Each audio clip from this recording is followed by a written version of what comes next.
ሰበር ዜና ሶስት ከፍተኛ ባለስልጣናት ከስልጣን ተባረሩ። ከወዲያ ደግሞ ጀነራሎቹን ከስልጣን ለማስወገድ አደገኛ ሚስጥራዊ እርምጃ መጀመሩ ታውቋል።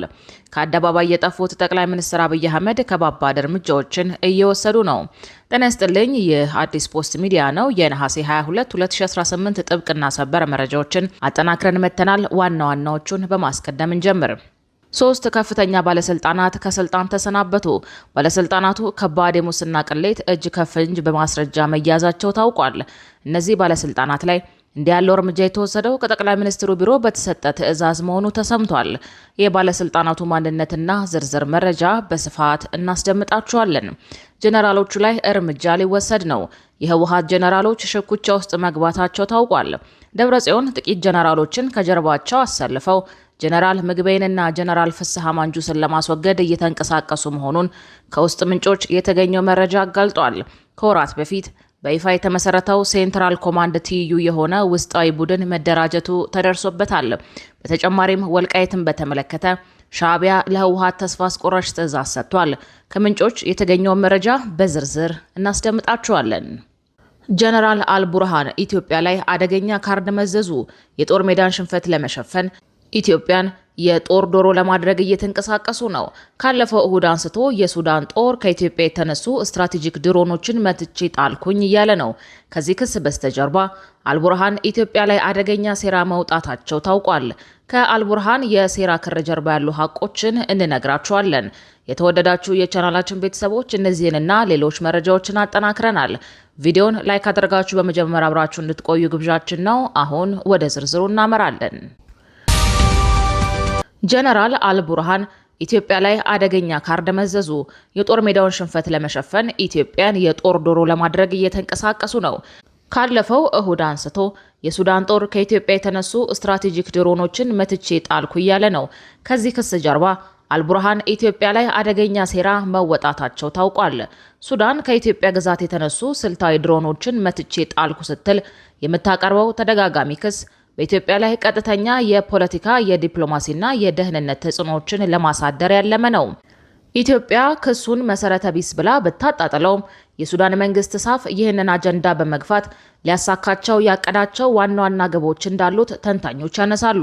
ሱዳን ድርጊቱን ግልጽ የሉዓላዊነት ጥሰትና ጠብ አጫሪነት እርምጃ በማለት ለዓለም አቀፉ ማህበረሰብ ታቀርባለች። ይህ ኢትዮጵያ በጎረቤት ሀገር የውስጥ ጉዳይ ጣልቃ እንደገባች በማስመሰል የዲፕሎማሲ ማዕቀብ ወይም ተጽዕኖ እንዲያርፍባት ለማድረግ የሚደረግ ጥረት ነው። የሱዳን ጦር ድሮኖች የኢትዮጵያና የተባበሩት አረብ ኤሚሬቶች ዩኤኢ ትብብር ውጤት እንደሆኑ አድርጎ ይከሳል። ይህ ክስ ኢትዮጵያ የክልላዊ ቀውስ ተላላኪ አስመስሎ በመሳል ስሟን ለማጥፋት ያለመ ነው። የሱዳን ጦር ሰራዊት ከፈጣን ደራሽ ኃይሎች ወይም አርኤስኤፍ ጋራ የሚያደርገውን አስቸጋሪ የውስጥ ጦርነት ከውጭ ኃይሎች የተሰነዘረብንን ጥቃት ወደሚል ተረካ ለመቀየር ይፈልጋል። ይህም የሀገር ውስጥ የህዝብን ድጋፍ ለማሰባሰብና የራሱን ወታደራዊ ድክመቶች ለመሸፈን ይረዳዋል።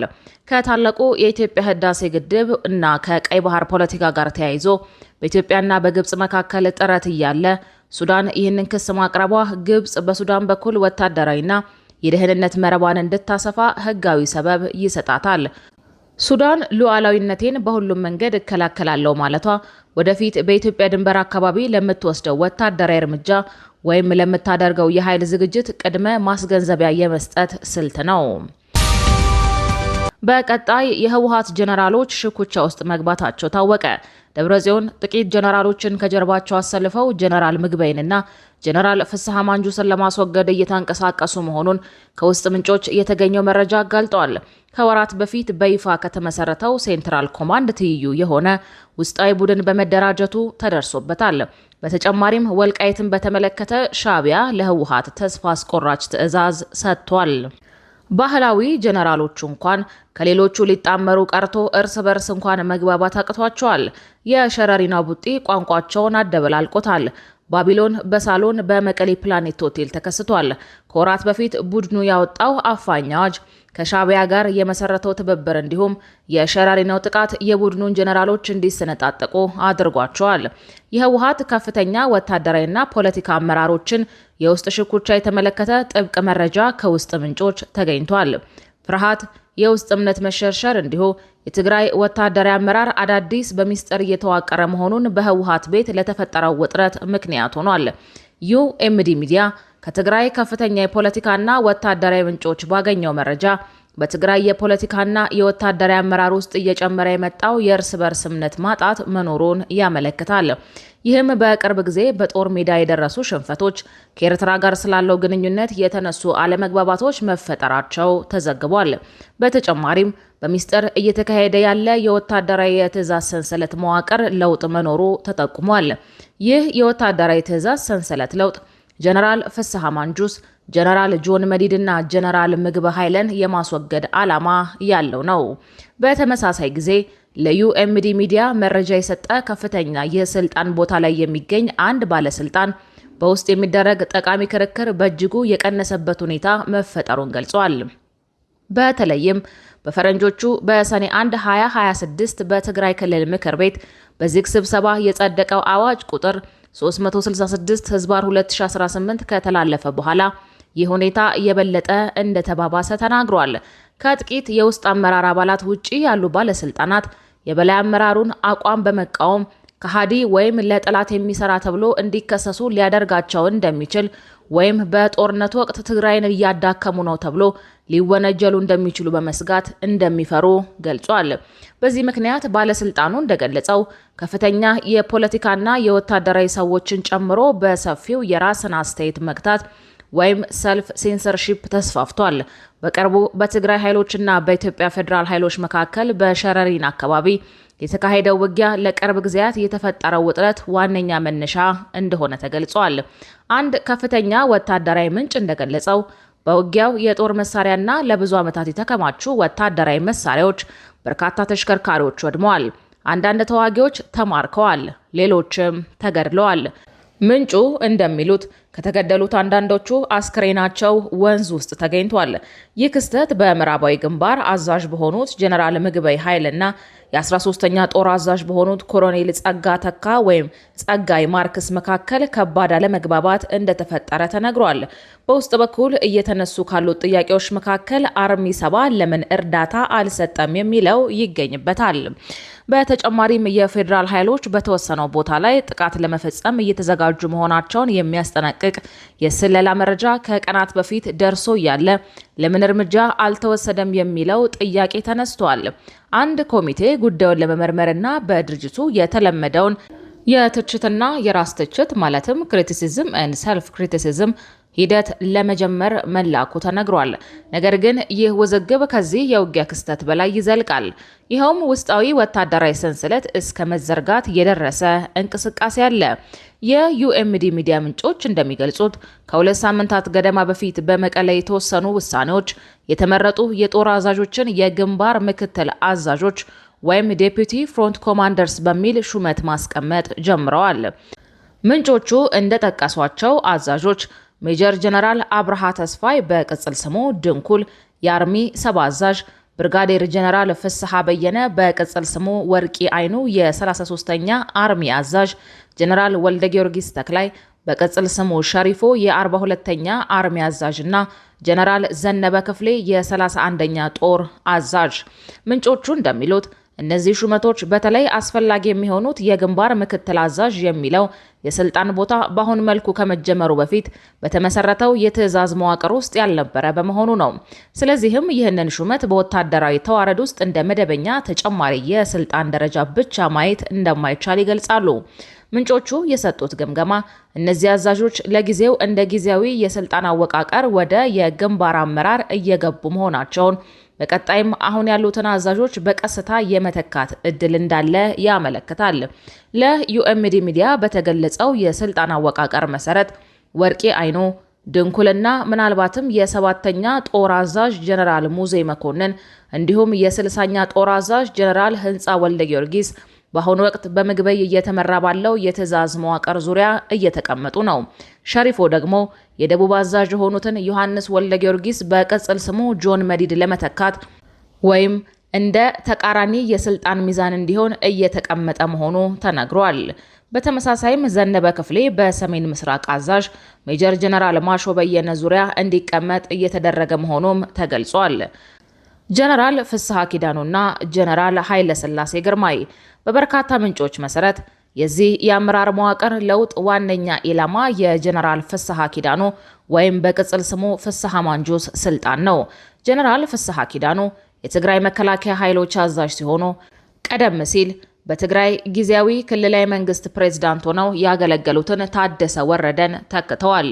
ምንጮቹ እንደሚያምኑት ፍስሐ ማንጁስን በቀጥታ ከስልጣን ከማንሳት ይልቅ ከሳቸው በታችና በዙሪያቸው ያለውን የትዕዛዝ መዋቅር በመቀየር የኦፕሬሽን ቁጥጥራቸውን በቀስታ ለመቀነስ የሚያስችል ስትራቴጂ እየተከተለ ነው።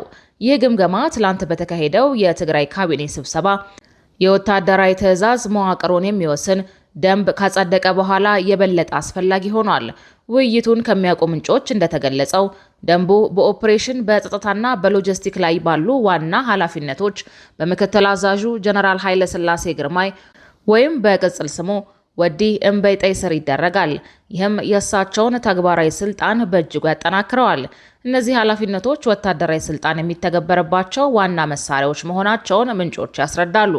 በመሆኑም ፍስሐ ማንጁስ በመደበኛ ደረጃ ዋና አዛዥ ሆነው ሊቀጥሉ ቢችሉም በተግባር ግን ከአስፈላጊ የትዕዛዝ ስልጣኖች አንዳንዶቹን ሊያጡ ይችላሉ። በውይይቱ ውስጥ የተሳተፈ አንድ ባለሙያ ደግሞ ደንቡ ለዋናና ምክትል አዛዥ የስልጣን ቦታዎች ገለልተኛ የተቋማዊ ስልጣን ከመመስረት ይልቅ በተወሰኑ ግለሰቦች ዙሪያ የተነደፈ የሚመስል መሆኑ እንዳስጠነቀቀ ገልጿል። በርካታ ምንጮች እንደሚሉት በጥብቅ የተቀናጀ የፖለቲካና የወታደራዊ ውስጠኛ ቡድን መሆኑን ይገልጻሉ። ይህ ቡድን የቲፒኤልኤፍ ሊቀመንበር ደብረጽዮን ገብረ ሚካኤል፣ የቲፒኤልኤፍ ሴክሬታሪያት ኃላፊ ፍጹም ወልደ ጊዮርጊስ፣ የኢትዮጵያ የቀድሞ የመረጃ ሹምና የአሁኑ የቲፒኤልኤፍ ማዕከላዊ ኮሚቴ አባል ጌታቸው አሰፋ፣ ወዲ እምበይተይ እና ሜጀር ጀነራል ብርሃነ ነጋሽ ወይም ወዲ መድህንን እንደሚያካትት ምንጮች ይገልጻሉ። ምንጮቹ እንደሚሉት እነዚህ 5 ግለሰቦች በአሁኑ ጊዜ እየተካሄደ ካለው የአመራር መዋቅር ለውጥ ጀርባ ያሉትን ሰፊ የፖለቲካና የወታደራዊ ዓላማዎች በውስጥ በኩል የሚያስተባብሩ ትንሽ የውስጥ አመራር ቡድን ናቸው። ይህ የውስጥ ቡድን ግን ከትግራይ መደበኛ ማዕከላዊ የትዕዛዝ አካል ወይም ሴንትራል ኮማንድ መለየት እንዳለበት ምንጮቹ ያስረዳሉ። የማዕከላዊ የትዕዛዝ አካሉ የበለጠ ሰፊ አባልነት አለው። እንደ ምንጮቹ ገለጻ ማዕከላዊ የትዕዛዝ አካሉ ከላይ የተጠቀሱትን 5 ግለሰቦች በተጨማሪ ፍስሐ ማንጁስ፣ የቲፒኤልኤፍ ፖሊት ቢሮ አባል አብርሃም ተከስተ፣ አማኑኤል አሰፋ፣ ጀነራል ምግበ ኃይለና ጆን መዲድን ያካትታል። ይህ ልዩነት ጠቃሚ ነው። ምክንያቱም ፍስሐ ማንጁስ፣ ምግበ ኃይለና ጆን መዲድ በመደበኛነት የማዕከላዊ ትዕዛዙ አባላት ቢሆኑም ምንጮቹ አሁን ያለውን የአመራር መዋቅር ለውጥ እየመሩ ካለው ከዚህ ትንሽ የውስጥ ውሳኔ ሰጪ ቡድን ውጪ እንዲሆኑ ወይም የለውጡን የመጨረሻ አቅጣጫ በሙሉ እንደማያውቁ ይገልጻሉ። በመጨረሻም 3 ከፍተኛ ባለስልጣናት ከስልጣን ተሰናበቱ። ባለስልጣናቱ ከባድ የሙስና ቅሌት እጅ ከፍንጅ በማስረጃ መያዛቸው ታውቋል። እነዚህ ባለስልጣናት ላይ እንዲህ ያለው እርምጃ የተወሰደው ከጠቅላይ ሚኒስትሩ ቢሮ በተሰጠ ትዕዛዝ መሆኑ ተሰምቷል። በደቡብ ምዕራብ ኢትዮጵያ ሕዝቦች ክልል ጤና ቢሮ በፕሮግራም በጀት አላግባብ በተፈጸመ የንብረት ግዢ የተጠረጠሩ 3 ከፍተኛ አመራሮች ከዛሬ ጀምሮ ከኃላፊነታቸው እንዲታገዱ መደረጉን ክልሉ አስታወቀ። ጉዳዩ ለጤና አጠባበቅ በተመደበ ገንዘብ ውድ የሚባሉ የአይፎን ስልኮችን ለአመራሮች መግዛታቸው ሲሆን ይህም ባለፈው ሳምንት መነጋገሪያ የሆነ ርዕሰ ጉዳይ እንደነበረ ይታወሳል። ምንም እንኳን ክልሉ በመግለጫው ንብረት ከማለት ባለፈ አይነቱን ባይገልጽም ላለፉት ቀናት በተለያዩ የማህበራዊ መገናኛ ዘዴዎች የአይፎን ግዢ እንደተፈጸመ የሚያመላክቱ መረጃዎች በሰነድ ጭምር ተደግፈው በስፋት ሲሰራጩ ነበር። በእርግጥ ክልሉም ቢሆን እርምጃውን የወሰደው ከህብረተሰቡ በደረሰው ጥቆማ መሰረት መሆኑን በመጥቀስ ምስጋናውን ችሯል። እገዳ የተጣለው ከህዝብ የቀረበን ጥቆማ የማህበራዊ ሚዲያ መረጃዎችንና የውስጥ አመራር ምዘናዎችን መነሻ በማድረግ ነው ተብሏል። የክልሉ መንግስት የህዝብ ሀብትን በአግባቡና ለታለመለት ዓላማ ብቻ መዋሉን ለማረጋገጥ ባለው ቁርጠኝነት መሰረት ጉዳዩን በጥልቀት ለማጣራት እንዲታገዱ ወስኗል ተብሏል። አክሎም ከፍትህ ከኦዲትና ከጸረ ሙስና አካላት የተውጣጣ ግብረ ኃይል ተደራጅቶ ወደ ዝርዝር ማጣራትና ምርመራ ተገብቷል። ምርመራው እንደተጠናቀቀ በባከነው የህዝብ ሀብትና በብልሹ አሰራር ላይ እጃቸው ባለበት አካላት ላይ የማያዳግም ህጋዊና አስተዳደራዊ እርምጃ ይወሰዳል። የክልሉ መንግስት ለህዝቡ ምስጋና በማቅረብ በቀጣይም እውነተኛ መረጃዎችን በመስጠትና ብልሹ አሰራሮችን በማጋለጥ ከምርመራ ቡድኑ ጎን እንዲቆም ጥሪ አቅርቧል። ክቡራትና ክቡራን የአዲስ ፖስት ሚዲያ ቤተሰቦቻችን ለሰዓቱ የተዘጋጁት መረጃዎች እነዚህን ይመስሉ ነበረ። መረጃዎቻችንን እስከ ፍጻሜው ድረስ ስላደመጣችሁ ከልብ እናመሰግናለን።